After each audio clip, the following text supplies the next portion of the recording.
Welcome once again to my YouTube channel, Pearson and Excel International Maths by Mr. Kamoto.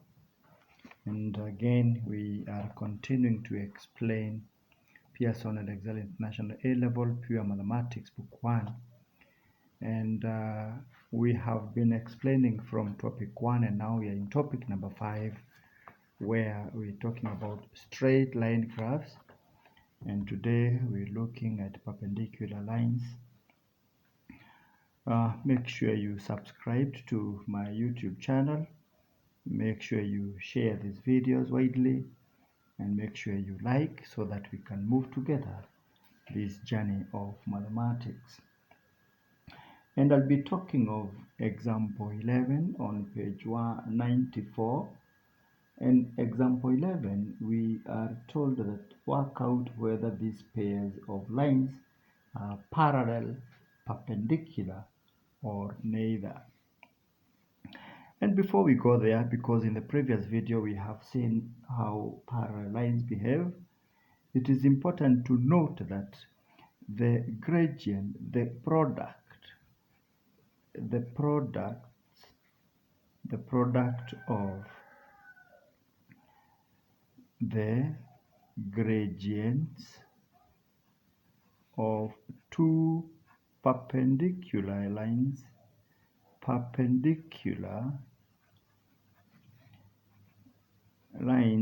is -1. What does this mean? M1 being the gradient of one line times M2 being the gradient of the other line will give us -1. And of course, we are also reminded in the same video that parallel lines have the same gradient. So let's find out. In part A, there is 3x minus y minus 2 is 0, and there is x plus 3y minus 6 is also equals to 0. So we may wish to find out whether these lines are parallel or perpendicular. And let us just find out in this particular left-hand side. We cannot find out if we do not express these lines in the terms of y is equals to mx plus c. So the first one becomes y is equals to 3x minus 2. So in this aspect, m1 is 3. The gradient of the first line is just 3. What about the second line? We can talk about 3y is equals to minus x plus 6. When we make now this y the subject, we have to divide by 3, and by 3. And it becomes y is equals to -1/3 x plus 2. And in this case now, m2, which is the gradient of this second line, is -1/3. Obviously, the two lines are not parallel because the gradients are not equal. We need to find out, could they be perpendicular, and how do we know? If minus 3, not minus 3,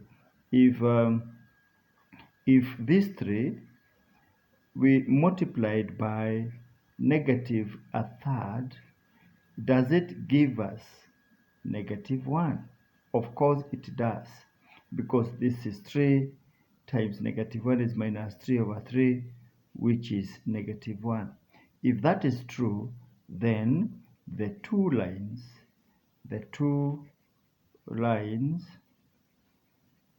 are perpendicular. The two lines are perpendicular.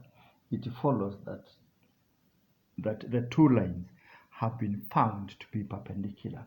Let us go to the second set and part B of the same question, and we are talking of y is equals to 1/2 x and 2x minus y plus 4 is 0. It goes without saying, in line 1, the gradient is rather straightforward, whereby m1 is 1/2.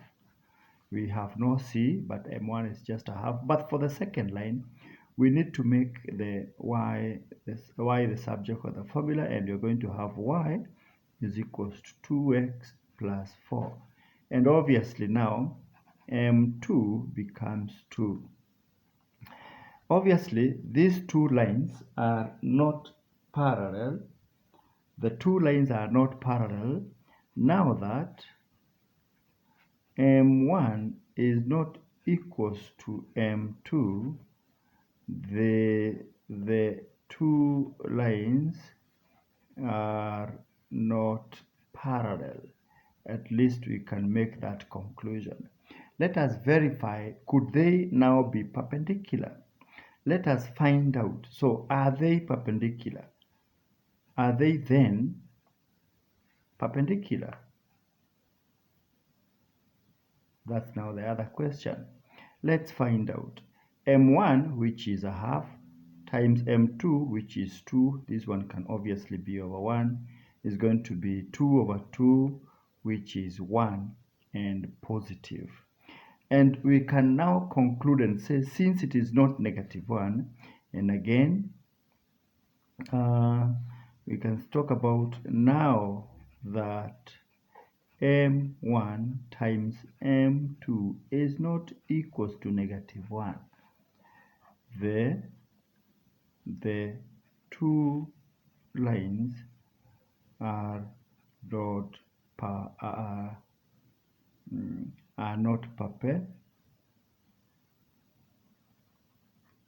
perpendicular either. They are not perpendicular either. So it's just a matter of playing around with the gradient, and we have been able to establish that, and that is it. So the first two lines are perpendicular, and the second set in part B, they are not parallel and they are not perpendicular. We have been able to prove that. So please follow. Where every time you visit my YouTube channel, you will have something to learn. Make sure you subscribe, you like, and you share so that we can work together. All right?